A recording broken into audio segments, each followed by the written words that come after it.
Anda bisa mendapatkan kebahagiaan dalam aktivitas apapun sekalipun sederhana. Tapi ketika kebahagiaan itu tidak diiringi dengan ridha Allah, rasanya itu akan selalu sementara. Kita butuh momen-momen baru untuk mendatangkan kebahagiaan itu. Tapi titik poin ketika Allah ridha dengan apa yang kita kerjakan, apa yang kita lakukan, maka Allah akan tanamkan satu cawan yang luas kandungannya, yang bisa menerima setiap keadaan dengan hal yang paling menyenangkan. Apapun yang kita lihat selalu nyaman. Yang kita dapati, kita ridha dengan apa yang Allah berikan.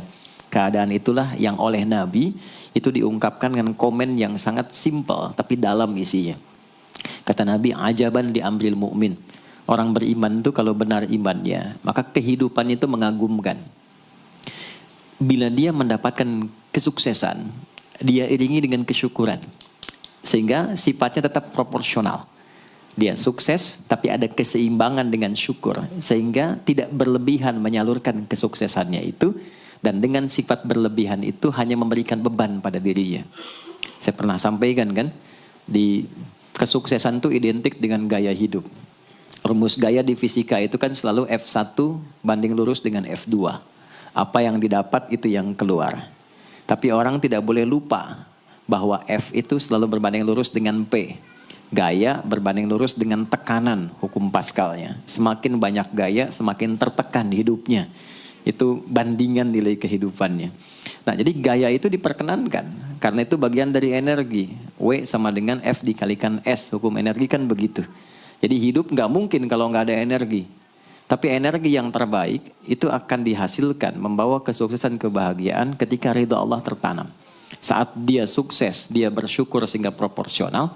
Saat dia merasakan duka pun dia nyaman karena punya sabar. Nah, sabar itu mahal. Di Jepang ada banjir, itu bisa minta maafnya luar biasa, tak tahan dia bunuh diri. Di kita banjir bisa berenang. Itu gambaran. Cuma kalau nggak seimbang repot juga. Nah, membangun keseimbangan itu butuh konektivitas yang kuat dengan Allah. Konektivitas itulah yang dalam bahasa agama disebut dengan sholat namanya. Ya. Di pertemuan lalu kita sudah mencakup beberapa bagian dari sholat itu. Tapi saya ingin tekankan sedikit untuk menguatkan. Sholat berasal dari kata wasala atau silatun. Dasarnya kata wasala yang berarti terkoneksi dengan kuat. Terhubung dengan erat. Kita pernah dengar istilah silaturahmi kan? Ya kan? Kalau kita kumpul, bahasa kerennya saya mau silaturahmi kan? Tapi goalnya tercapai nggak? Ya, silaturahmi itu kan dari kata silah. Terhubung dengan erat, rasa sayang dan perhatian. Sehingga parameternya itu bukan saat datang. Kalau datang kita nyapa wajar karena orangnya ada. Tapi kalau berpisah kita masih ingat, masih peduli, masih mendoakan, masih ngontak, itulah silah namanya. Di setiap keadaan kita masih terkoneksi. Keadaan kita yang terhubung dengan Allah. Sehingga di setiap tempat kita diperhatikan, di pekerjaan kita dibimbing, di rumah tangga kita diiringi. Sehingga semua berjalan mudah dan membahagiakan. Yang melatih kita untuk terkoneksi sehingga nggak putus dengan Allah, itulah yang disebut dengan sholat. Sehingga goal dari sholat itu adalah membangun konektivitas kita dengan Allah yang kuat. Itu yang dimaksud di Quran surah keempat An-Nisa di ayat 103. فَإِذَا قَضَيْتُمُ الصَّلَاةَ maka jika anda telah tuntas mengerjakan sholat, فَاذْكُرُوا اللَّهَ. Ukuran keberhasilan sholat anda itu ketika anda merasakan konektivitas dengan Allah mulai nyambung. Qiyaman, jalannya ingat Allah. Sehingga kalau orang jalan, bekerja di apapun, saat dia ingat Allah, dia bisa memfungsikan tubuhnya sehingga tidak mengerjakan apa yang Allah tidak sukai. Gak akan mungkin anda melihat sesuatu yang tidak Allah senangi dalam keadaan yang sama anda ingat Allah. Gak akan mungkin melangkah pada tempat yang salah saat ingat Allah. Dan itu tidak mudah, karena banyak orang keluar masjid pun setelah selesai sholat, masih tertukar sendal. Padahal kalau dia ingat Allah, gak mungkin itu terjadi. Itu pelajaran dasarnya. Wa qu'udan wa ala junubikum. Baik itu duduk, bahkan sampai berbaring. Ada koneksi.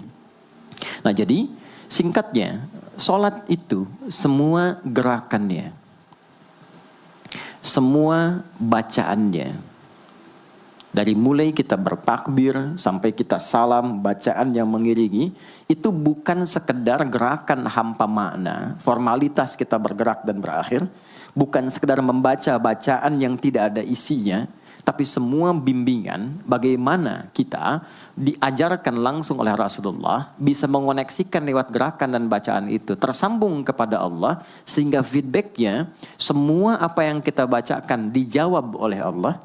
Semua gerakan yang kita lakukan ini hakikatnya bimbingan tentang inti kehidupan kita. Jadi di sholat itu ada bacaan, ada gerakan, ada hikmah, ada maknanya semua. Jadi bukan kita takbir begini hampa saja. Tidak. Kenapa mesti begini? Kenapa tangan yang kanan menutup yang kiri? Kenapa bacaannya setelah itu ada iftitah, ada al-fatihah? Itu ada maknanya. Dan dahsyatnya semua profesi-profesi sahabat dan generasi setelahnya yang belajar dengan benar tentang sholat ini, itu semua merubah hidupnya jadi lebih sukses dari apapun yang mereka pilih dalam menjalani hidup. Dan yang paling hebat, itu yang menjadikan Nabi mendapat perintah pertama bukan zakat, bukan haji, bukan umrah, bukan puasa, tapi sholat. Dan perintahnya khusus, spesial, disampaikan dalam peristiwa Isra Mi'raj untuk memberikan pesan begitu tingginya nilai sholat ini untuk kehidupan manusia.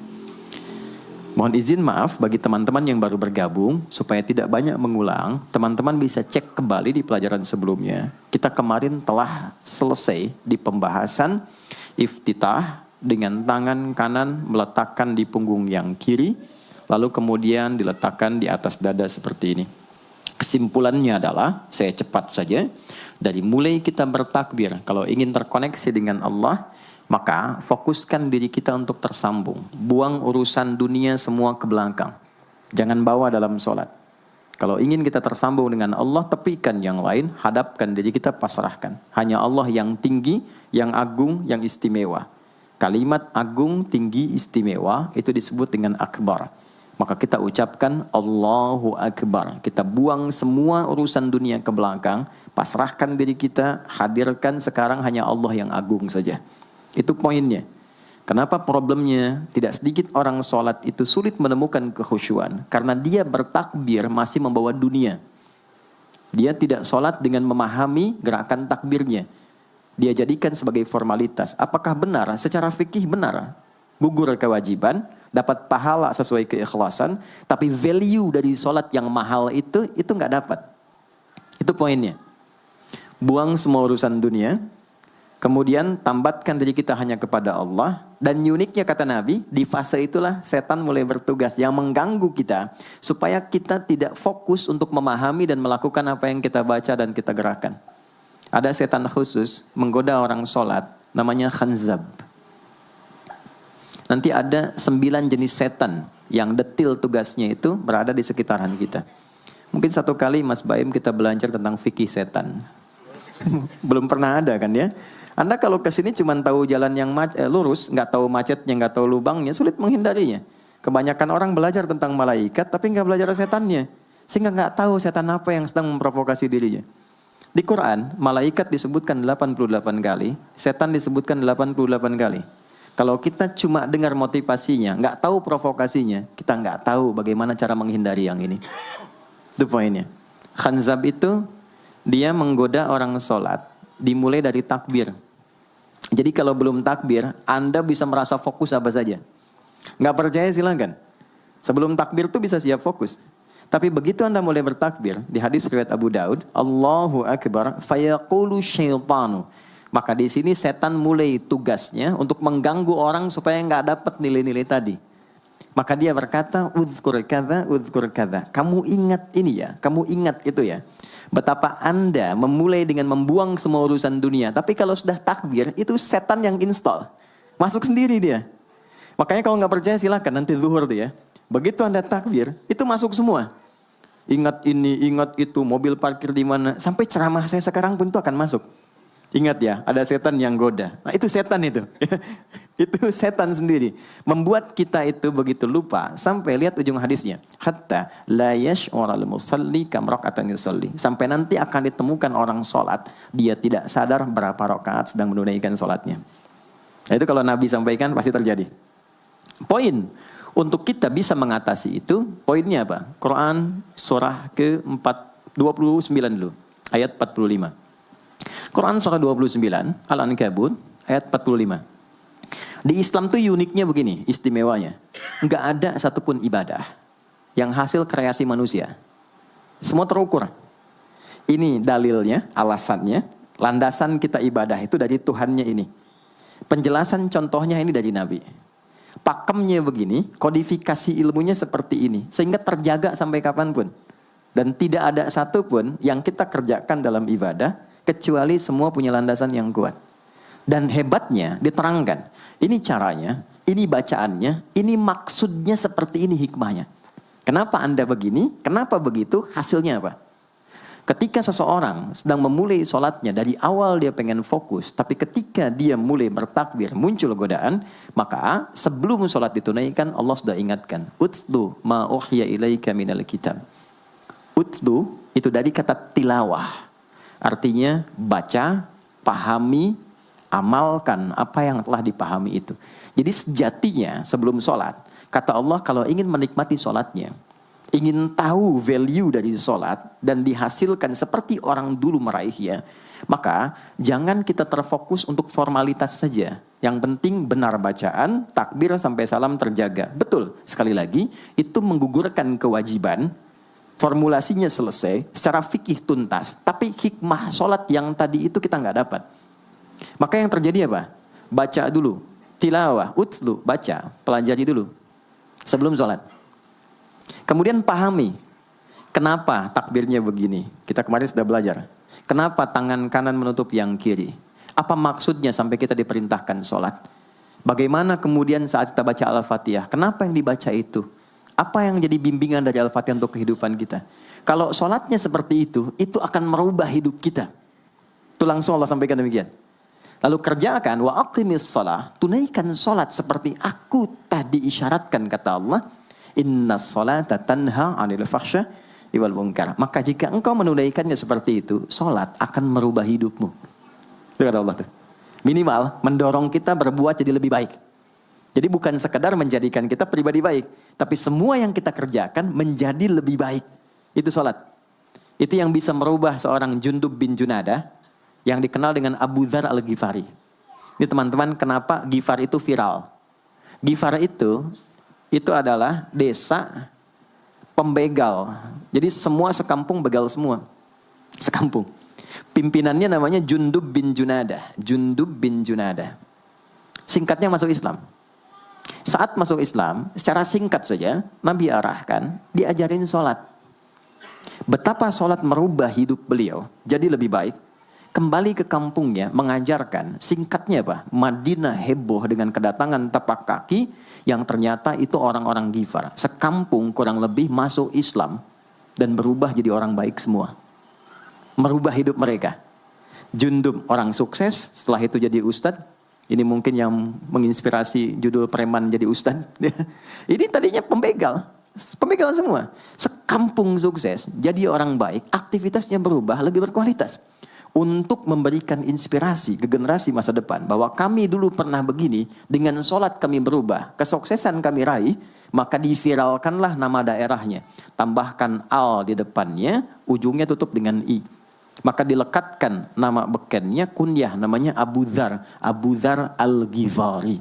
Al-Ghifari itu untuk memberikan kesan begini, saya ini dari Ghifar. Itu kampung jelek, desa tempat pembegal, tapi Islam merubah, saya menjadi lebih baik.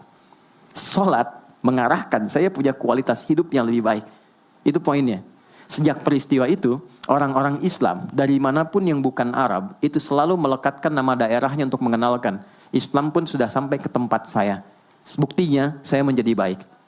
Ada namanya Muhammad, punya bapak namanya Ismail, punya kakek namanya Ibrahim, kakek buyutnya Al-Mughirah, eyang buyutnya Al-Bardizbah, tinggal di kecamatan Ju'fah, kabupatennya Bukhara, provinsinya Khorasan, negaranya Uzbekistan sekarang.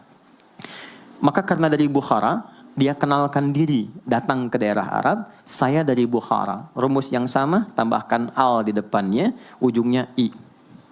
Maka dia katakan, Ana Al-Bukhari. Itulah Imam Al-Bukhari. Bukan orang Arab.